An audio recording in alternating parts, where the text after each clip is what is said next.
My boyfriend's little brother moved in after their parents were arrested, and I'm doing my best to understand, but his unsettling behavior is making me feel unsafe in my own home, and my boyfriend says I'm overreacting.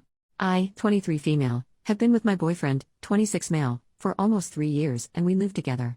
Recently, his parents were arrested. I'd rather not go into the details, and as a result, his little brother, 11 male, has had to move in with us. I understand the situation is complicated and my boyfriend didn't really have a choice. Obviously he couldn't just leave his brother with nowhere to go. The thing is, I find his little brother creepy, and I feel horrible even saying that. I know he's a kid and he's gone through a traumatic experience, but some of the things he does makes me really uncomfortable. For instance, he stares at me a lot, like almost all the time when we're in the same room. I'll catch him just watching me, and it's unsettling. He also has this habit of walking into our bedroom without knocking, especially when my boyfriend is out. I've told him multiple times that he needs to knock, but he either ignores it or just doesn't care. He will shower and use the bathroom with the door wide open, clearly so everyone can see him when walking past.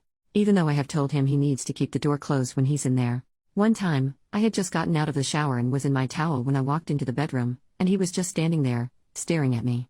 I asked him what he was doing, and he didn't even answer, just kept staring before finally walking away. I brought this up to my boyfriend, but he brushed it off, saying his brother is probably just adjusting to everything and doesn't mean any harm.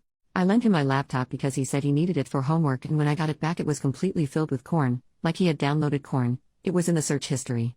I told my boyfriend he needed to speak with him, but my boyfriend says it's normal for a boy his age. He just told me to clear the search history and delete what he downloaded. But he is not being normal, he is weirding me out and I feel bad even saying it. I get that this kid is dealing with a lot, losing his parents like that is traumatic, but at the same time I feel like my feelings are being dismissed. My boyfriend says I'm overreacting, but I honestly feel really uncomfortable in my own home now. I even find myself avoiding being alone with his brother because it just feels weird. I don't know if I'm overreacting, like I understand giving some leeway because of everything that's happened in his life, but he is really weirding me out. Any advice on how to handle this would be really appreciated. Top comments. Commenter number 1. This kid has serious issues and needs to be in therapy. Like now, this is way beyond what you should be getting advice online for. It's super concerning that your boyfriend isn't taking it seriously and is dismissing your feelings. He's undoubtedly feeling really overwhelmed right now, but that's no reason to put so much of this on you. In my opinion, you need to put your foot down and tell your boyfriend that if he won't take it seriously and get his brother help, that you don't feel safe and comfortable in the home and you're leaving. Make it clear you're not saying it's me or your brother, it's everyone's mental health. Commenter number 2. I'm not sure anyone has mentioned this yet, but some of his behaviors indicate sexual trauma or child abuse. Being hypersexual, doing age-inappropriate things, not understanding physical boundaries, and seeking corn at 11 years of age are all indicators that this child has witnessed, experienced, or been exposed to things that were inappropriate. Your boyfriend may be jaded because he came from the same household, but he better wake up, get his head screwed on straight, and take this seriously. Allowing an 11-year-old to knowingly have access to corn is considered sexual abuse and child endangerment in some places. I understand your feelings. They're valid. Something is off with this child. However, before you jump straight to fearing him, try to put his behavior into perspective and look at things from a different point of view. Your boyfriend took guardianship of him. He needs to start acting like a guardian and start talking to his brother like an adult talks to a child. This child needs boundaries, and he needs to know that his behavior is unacceptable. Your boyfriend needs to tell him that when he uses the restroom or showers, the door remains closed.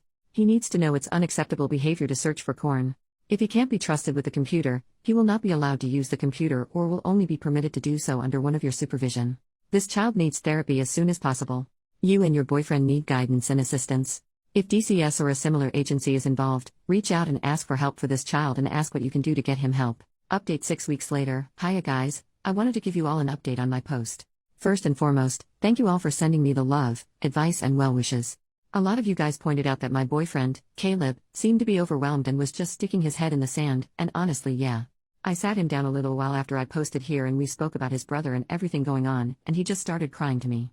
He has cried in front of me maybe twice before, so I knew he was really feeling it. He said he was really sorry for the way he'd been acting, and that he was just feeling so stressed that he was just pushing everything down in the way. He agreed that Avery's behaviors were unacceptable, and that I told him he needed to have a firm conversation with Avery about boundaries, or I just wouldn't be able to live with them much longer. Caleb said he would enforce a change of rules and then he started sobbing, went gray and started hyperventilating. I was seriously concerned and confused about what was happening. He said he needed to tell me something. I was comforting him, and trying to calm him down and he told me. He was a victim of pretty extreme CSA from his dad, and he thought Avery probably was as well, which we later found out was true. That explained a lot, why Avery had no awareness of boundaries, why he was displaying these weirdly sexual behaviors, why we had such low contact with his parents before all this. But I met his parents, met them multiple times.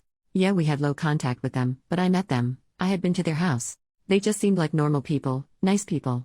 They weren't creepy, or scary or weird. I was really shocked at everything Caleb told me. Caleb had been hiding it for so many years and he felt so ashamed that he hadn't reported it sooner.